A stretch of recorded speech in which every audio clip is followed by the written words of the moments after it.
അപ്പോൾ ഇന്ന് നമുക്ക് ക്ലാസ് 8ൻ്റെ English model question paper just ഒന്ന് ഡിസ്കസ് ചെയ്യാം. അപ്പോൾ ഒന്നാമത്തെ ക്വസ്റ്റ്യൻ വരുന്നത് റീഡിംഗ് കോംപ്രഹെൻഷനാണ്. നമ്മൾ ഷോർട്സിൽ ജസ്റ്റ് ഒന്ന് മെൻഷൻ ചെയ്ത് പോയിട്ടുണ്ടായിരുന്നു. അപ്പോൾ ഇവിടെ നമുക്ക് പാഠത്തിലുള്ള നമ്മുടെ ടെസ്റ്റിലുള്ള പാഠം തന്നെയാണ് A long walk with granny എന്ന് പറയുന്നത്. എന്താണ് ജസ്റ്റ് ഒരു 2 പാരഗ്രാഫ് തന്നിട്ടുണ്ട്. പിന്നെ എന്ത് ചെയ്യാൻ പോകുന്ന ക്വസ്റ്റ്യൻ്റെ ആൻസർ നമ്മൾ എഴുതുക. ഓരോ മാർക്ക് വീതമാണ് സൈഡിൽ കൊടുത്തിട്ടുണ്ട്. നമ്പേഴ്സ് 1 മാർക്ക് വീതമാണ് 3 എണ്ണത്തിന്. അപ്പോൾ 3 മാർക്ക്. ഫസ്റ്റത്തെ ആ ഒരു പാരഗ്രാഫ് നോക്കുകയാണെങ്കിൽ എന്താ നിങ്ങൾ എപ്പോഴും ചെയ്യേണ്ട കാര്യം, ഇത് വളരെ എളുപ്പത്തിൽ നമുക്ക് തീർക്കാൻ പറ്റും എന്ന ഒരു കോൺഫിഡൻസ് കാരണം നമ്മൾ ലാസ്റ്റത്തേക്ക് മാറ്റി വയ്ക്കും. പക്ഷെ അങ്ങനെ ചെയ്യരുത്. ആദ്യമേ വായിച്ച് നോക്കണം കൂൾ ഓഫ് ടൈമിന്. എന്താണ് അതൊരു വലിയൊരു ബിഗ് ലാൻഡ് സ്ലൈഡ് ആയിരുന്നു, മണ്ണിടിച്ചിലായിരുന്നു. അവിടുത്തെ മരങ്ങളും ചെടികളും ബാക്കി എല്ലാ കാര്യങ്ങളും അന്ന് റോഡിലോട്ട് വീണ് റോഡ് മൊത്തത്തിൽ കംപ്ലീറ്റ്ലി കവേർഡ് ആവുകയാണ്. മണ്ണിടിച്ച് കാണുമ്പോൾ നമുക്കറിയാം എന്തൊക്കെയാണ് സംഭവിക്കുന്നത്. അപ്പോൾ കുറേ അവശിഷ്ടങ്ങളും കാര്യങ്ങൾ യൂസ് ചെയ്യാതെ കുറേ മാലിന്യങ്ങളും അവശിഷ്ടങ്ങളൊക്കെ ഇങ്ങനെ വീണുകൊണ്ടേ ഇരിക്കുകയാണ്. അപ്പോൾ നമ്മുടെ കഥാകാരനായിട്ടുള്ള മണി കാണുന്നുണ്ട് ഒരുപാട് റോക്സൊക്കെ റിവറിലോട്ട് വന്ന് വീഴുന്ന കാണുന്നുണ്ട്. ആ സമയത്ത് ഗ്രാനി ഒബ്സർവ് ചെയ്ത് പറയണം, അതായത് ഇതൊരിക്കലും ഒരു വണ്ടി നിർത്താൻ സ്യൂട്ടബിൾ ആയിട്ടുള്ള ഒരു സ്ഥലമല്ല എന്ന് പറയണം. അതെ, അവർ കാണുന്നില്ലെങ്കിൽ പോലും അവരെന്ത് ചെയ്യണം, അവരങ്ങനെ പറയുകയാണ്.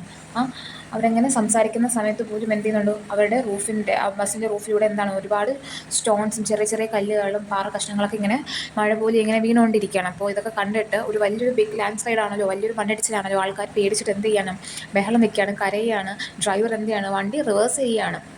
അതുപോലെ എന്ത് ചെയ്യുന്നുണ്ട്, അപ്പോൾ ഗ്രാനി പറയുന്നുണ്ട്, ഞാൻ ഒരിക്കലും എന്ത് ചെയ്യത്തില്ല, I never did trust motor roads, ഒരിക്കലും ഞാൻ ഇങ്ങനെയുള്ള റോഡ്സ് എന്തെങ്കിലും ട്രസ്റ്റ് ചെയ്തില്ല എന്ന് പറയുന്നുണ്ട്. അതുപോലെ അദ്ദേഹം ആ ഡ്രൈവർ സ്റ്റിൽ എന്ത് ചെയ്യണം, ആ ഒരു ലാൻഡ് സ്ലൈഡിൽ നിന്ന് മാറാനായിട്ടുള്ള പരിപാടികളൊക്കെ അയാൾ കാണിക്കുന്നുണ്ട്. അതുപോലെ എല്ലാവരും ആ ടൈമിൽ എന്ത് ചെയ്യുന്നുണ്ട്, then every one ടംബിൾഡ് out of the bus. ടംബിൾഡ് means വീഴുക.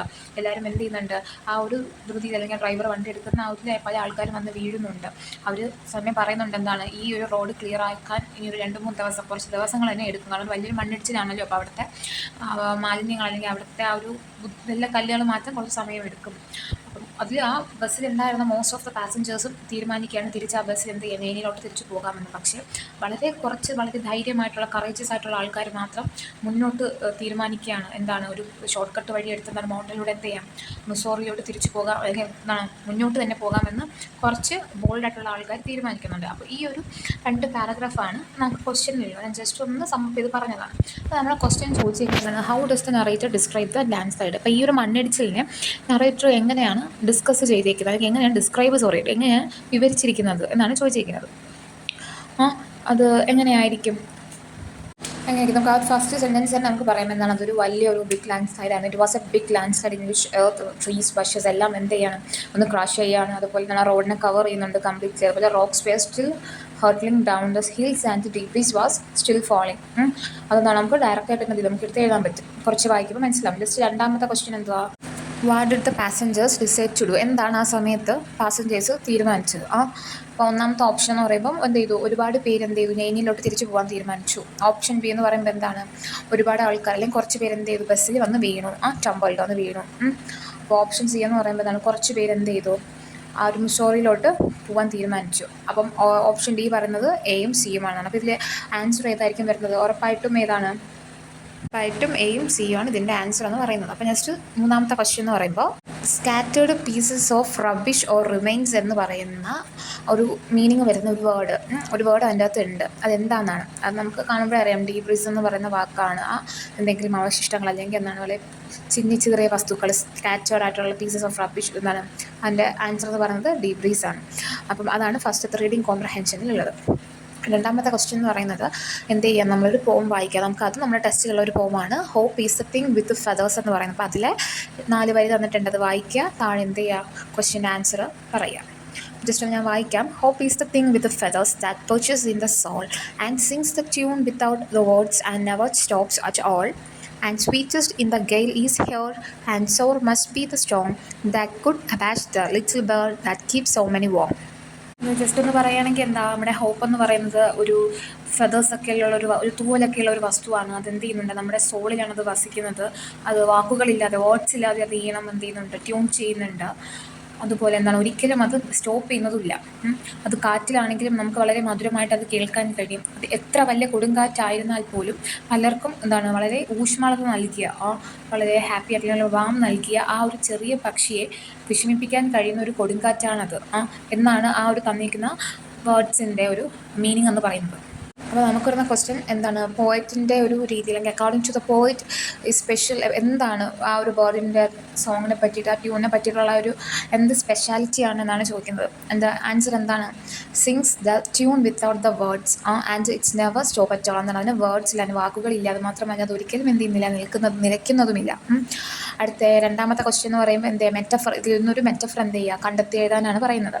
നമുക്കത് പറയാം. Hope is the thing with feathers. അവിടെ ഹോപ്പും ഫെതേഴ്സിനും ഇവിടെ കമ്പയർ ചെയ്ത് പറയുന്നുണ്ട്. സിമിലി പോലെ അല്ല, സിമിലി പറയുമ്പോൾ ആസ് ഓർ ലൈക്ക് വരും. ഇവിടെ ആസ് ഓർ ലൈക്ക് ഇല്ലാതെ തന്നെ കമ്പയർ ചെയ്യുന്ന ഒരു വാക്കാണ് അല്ലെങ്കിൽ ഒരു സെൻറ്റൻസ് ആണ് ഹോപ്പും ഫെദർ എന്ന് പറയുന്നത്. അപ്പോൾ നമുക്ക് എന്ത് ചെയ്യാം, അത് ധൈര്യമായിട്ട് നമുക്കത് എഴുതാം. അടുത്ത ക്വസ്റ്റ്യൻ എന്ന് പറയുമ്പോൾ എന്തുകൊണ്ടാണ് പോയറ്റ് ആ ഒരു ബേർഡിനെ ലിറ്റിൽ എന്ന് അഭിസംബോധന ചെയ്യാൻ കാരണം എന്നാണ് ചോദിച്ചിരിക്കുന്നത്. കാരണം എന്താണ്, നമ്മുടെ ഹോപ്പ് എന്ന് പറയുന്നത് വളരെ ചെറുതും അതുപോലെ വളരെ ദുർബലവുമാണ്, ഫ്രജൈലാണ്. നമുക്ക് എപ്പം വേണമെങ്കിലും നമ്മൾ പ്രതീക്ഷ നഷ്ടപ്പെട്ടു പോകാം. നമ്മുടെ ജീവിതത്തിൽ നമ്മൾ എപ്പോഴും ഒരു പ്രതീക്ഷയിൽ ജീവിക്കുമ്പോൾ നമുക്ക് എപ്പം വേണമെങ്കിലും എന്ത് ചെയ്യാം, നഷ്ടപ്പെട്ടു പോകാം. അപ്പോൾ അത് വളരെ വീക്കാണ്. പക്ഷെ അതുപോലെ തന്നെ എന്ത് ചെയ്യുന്നുണ്ട്, വളരെ വേസ്റ്റ് ആയിട്ടുള്ള സിറ്റുവേഷനിൽ, വളരെ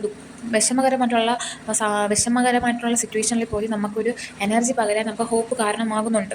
നമുക്ക് ഒരുപാട് മാർക്ക് കുറയുകയാണെങ്കിൽ അല്ലെങ്കിൽ എനിക്ക് അടുത്ത വട്ടം നല്ല മാർക്ക് മേടിക്കാൻ കഴിയും എന്നൊരു ഹോപ്പ് വരുന്നത്, അത് വളരെ സ്ട്രോങ് ആണ്. വളരെ വീക്കായിട്ടുള്ള ഒരു ഇമോഷൻ ആണെങ്കിലും നമുക്ക് തരുന്ന ഒരു ഇമ്പാക്റ്റ് എന്ന് പറയുമ്പോൾ വളരെ വലുതാണ്, വളരെ സ്ട്രോങ് ആണ്. അതുകൊണ്ടാണ് ഇവിടെ ആ ഒരു ലിറ്റിൽ ബേർഡിനെ ഒരു ബേർഡിന് എന്ത് ചെയ്യുന്നത്, ലിറ്റിൽ എന്ന് ഉദ്ദേശിക്കുന്നത്. നമ്മളിവിടെ അറിയാം, നമ്മുടെ ഹോപ്പിനെയാണ് ഇവിടെ മെയിനായിട്ട് പറയുന്നത് നമുക്കറിയാം. അടുത്ത ക്വസ്റ്റ്യൻ എന്ന് പറയുമ്പോൾ ഏഴാമത്തെ ക്വസ്റ്റ്യൻ, ദ 7 Ages ഓഫ് മാൻ, നമ്മുടെ വില്യം ഷേക്സ്പിയറിൻ്റെ ഒരു പോമാണ്.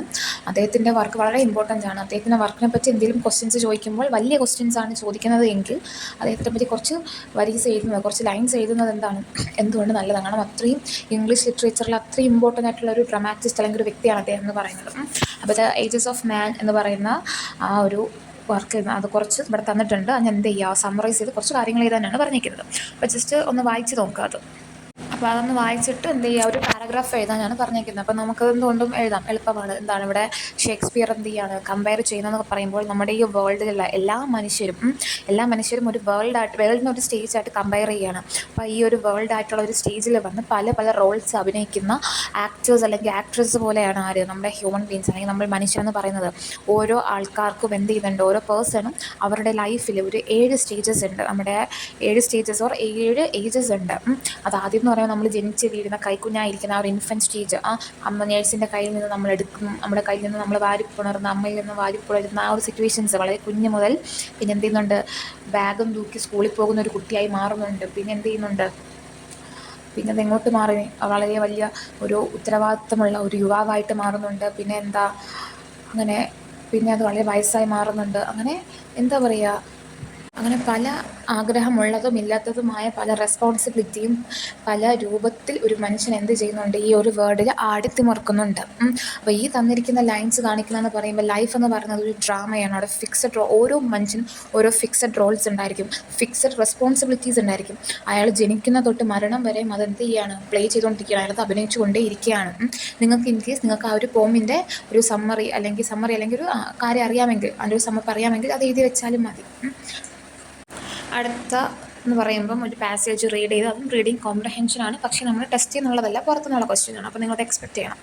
അപ്പം ഇവിടെ കാണാൻ പറ്റുന്ന ഒരു ഫ്രെഡും അതുപോലെ ജോർജും, ഇവർ രണ്ടുപേരും എന്താണ് വാലിയിൽ കൂടെ വളരെ പതുക്കെ നടന്ന് നീങ്ങുകയാണ്. പെട്ടെന്ന് ഫ്രെഡ് സ്റ്റോപ്പ് ചെയ്തിട്ട് പറയുന്നുണ്ട്, അവനവിടെ ഒരു വലിയൊരു കല്ലിൽ ഇരുന്നതിന് ശേഷം പറയുന്നുണ്ട്, എനിക്കിനി മുന്നോട്ട് പോകാൻ കഴിയില്ല, ഞാൻ ക്ഷീണിച്ചു കഴിഞ്ഞിരിക്കുന്നു, ജസ്റ്റ് 1 minute എന്നാണ്. ജോർജ് അദ്ദേഹത്തിനെ നോക്കിയിട്ട് ഫ്രെഡിനെ നോക്കിയിട്ട് പറയുന്നുണ്ട്, നീ എൻ്റെ നമുക്ക് പോവാം, നമ്മൾ ഓൾമോസ്റ്റ് എത്തിയെങ്കിൽ വളരെ കുറച്ചും കൂടെ ഉള്ളൂ, എൻ്റെ കൂടെ വാ.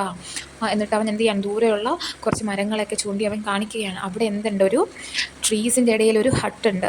മേ ബി അവിടെ ഒരു ഷെപ്പേർഡിൻ്റെ ഹൗസ് ആയിരിക്കും, അല്ലെങ്കിൽ ഒരു ആട്ടിടേൻ്റെ വീടായിരിക്കും. നമുക്ക് അവിടെ റെസ്റ്റ് ചെയ്യാം, നീ നടക്കുക വാ എന്ത് ചെയ്യാണ്, മോട്ടിവേറ്റ് ചെയ്യുകയാണ് ജോർജ്. അപ്പോൾ ഫ്രെഡ് പറയുന്നുണ്ട്, ജോർജ്, നിനക്കറിയാം നമുക്ക് സമയം കളയാനില്ല, നമുക്ക് എത്രയും പെട്ടെന്ന് ഈ രാത്രി ആവുന്നതിന് മുന്നേ എന്ത് ചെയ്യുക, നമുക്ക് വില്ലേജിലോട്ട് എത്തണം. അങ്ങനെ എന്ത് ചെയ്യാൻ തുടങ്ങി, ഫ്രെഡ് വളരെ നടക്കാൻ തുടങ്ങി. ഒരു 1/2 hour കഴിഞ്ഞതിന് ശേഷം അവർ ആ ഒരു ഹട്ടിൻ്റെ അടുത്ത് എത്തുകയും അവർ നോക്ക് ചെയ്യുകയും ചെയ്തു. അവർ കൊട്ടി. അപ്പോൾ എന്ത് ചെയ്തു, ഒരു ഓൾഡായിട്ടുള്ളൊരു വുമൺ വന്ന് ഡോറ് തുറന്നു. അവർ വളരെ നല്ല രീതിക്ക് അവരെ സ്വീകരിച്ചു. എന്നിട്ട് എന്ത് ചെയ്തു, അവർക്ക് ഹോട്ട് മിൽക്കും അതുപോലെ ബ്രെഡൊക്കെ കഴിക്കാൻ കൊടുത്തു. അതിനുശേഷം കുറച്ച് നേരം അവരവിടെ നിന്ന് റെസ്റ്റ് ചെയ്തതിന് ശേഷം അവരോട് താങ്ക്സും പറഞ്ഞ്, ആ ഓൾഡ് വുമണോട് താങ്ക്സും പറഞ്ഞ് അവരുടെ ജേർണി വീണ്ടും ആരംഭിച്ചു. ഇതാണ് ജസ്റ്റ് ഒരു പാരഗ്രാഫ് എന്ന് പറയുന്നത്. ഇനി അത് താഴെ കൊടുത്തിരിക്കുന്ന ക്വസ്റ്റ്യൻസിൻ്റെ ആൻസറാണ് കണ്ടുപിടിക്കേണ്ടത്. നിങ്ങൾ ഈ റീഡിങ് കോംപ്രഹെൻഷൻ ഈ കോൾ ഓഫ് ഫാമിൽ തന്നെ വായിച്ച് മനസ്സിലാക്കിയിരിക്കണം, പിന്നെ നമ്മളെ സമയം കളയാനില്ല. അപ്പോൾ ഫസ്റ്റത്തെ ക്വസ്റ്റ്യൻ എന്താണ്? ഫ്രെഡ് എന്താണ് ആ ഒരു മരങ്ങൾക്കിടയിൽ നിന്ന് പോയിൻ്റ് ഔട്ട് ചെയ്ത് കാണിക്കുന്ന എന്താണെന്നാണ് ചോദിക്കുന്നത്. എന്താണ്? ഒരു ഷെപ്പേർഡിൻ്റെ ഹട്ടാണ്, ഒരു വീട് അവിടെ ഉണ്ട് എന്നാണ് എന്ത് ചെയ്യുന്നത്, അവിടെ ചൂണ്ടിക്കാണിക്കുന്നത്. അടുത്തത് എന്ത് ചെയ്യുക? ആ ഒരു സ്റ്റേറ്റ്മെൻറ്റ് കംപ്ലീറ്റ് ചെയ്യുക. Before supper the boys dash. എന്താണ്? ഓപ്ഷൻ ബി ആൻഡ് ഡി ആണ് ദ കറക്റ്റ് ആൻസർ. അടുത്തത് 10ാമത്തെ ക്വസ്റ്റ്യൻ, അതൊരു ഗ്രാമറാണ്. ക്വസ്റ്റ്യൻ ടാഗ് തയ്യാറാക്കാനാണ്. You have given us a lot of trouble. ഇതിനെന്ത് ചെയ്യുക? ഈ ഒരു സെൻറ്റൻസ് ആണ്. ഈ ഒരു സിമ്പിൾ സെൻറ്റൻസിന് നമ്മൾ എന്ത് ചെയ്യാം? ഒരു ക്വസ്റ്റ്യൻ തയ്യാറാക്കുക. അതിൽ ഏറ്റവും സിമ്പിളുള്ള കാര്യം നമ്മൾ ഫസ്റ്റ് ശ്രദ്ധിച്ചാൽ മതി. യു ഹാവ് ആണ് കൊടുത്തേക്കുന്നത്. ഇതൊരു പോസിറ്റീവായിട്ടുള്ളൊരു സെൻറ്റൻസ് ആണ്. അപ്പോൾ നമ്മളതിന് എന്ത് ചെയ്യുക? നെഗറ്റീവ് ആക്കാം. ഇപ്പം ആർ യു എന്നും പറഞ്ഞാണ് ആ ഒരു സെൻറ്റൻസ് തുടങ്ങുന്നതെങ്കിൽ നമ്മളവിടെ എന്ത് ചെയ്യുക? ആറിൻറ്റ് യു എന്ന് നമ്മൾ ആക്കുക. ഇവിടെ യു ഹാവ് എന്ന് കൊടുത്തേക്കുന്നത് കൊണ്ട് നമുക്ക് ഈസി ആയിട്ട് എന്ത് ചെയ്യാം? ഹാവിൻറ്റ് യു എന്നാക്കാം. പോസിറ്റീവ് സെൻറ്റൻസിനെ നമുക്ക് അങ്ങോട്ട് ചെല്ലുമ്പോൾ എന്ത് ചെയ്യാം? നെഗറ്റീവിലോട്ടാക്കാം. അത്രയേ ഉള്ളൂ ഒരു ക്വസ്റ്റ്യൻ ടാഗ് എന്ന് പറയുന്നത്. വളരെ എളുപ്പമാണ്. യു ഹാവ് ആണെങ്കിൽ അവിടെ എന്ത് ചെയ്യുക? ഈ ഹാവിനെ ആദ്യം എടുത്ത് എഴുതുക, അതിനെ നെഗറ്റീവ് ആക്കുക. Have it. പിന്നെ എന്ത് ചെയ്യുക? ഈ ഫസ്റ്റ് എടുക്കുന്ന യു എഴുതുക, ക്വസ്റ്റ്യൻ മാർക്ക് ഇടുക. അത്രയേ ഉള്ളൂ. നെക്സ്റ്റ് ക്വസ്റ്റ്യൻ നോക്കാം. ക്വസ്റ്റ്യൻ 11.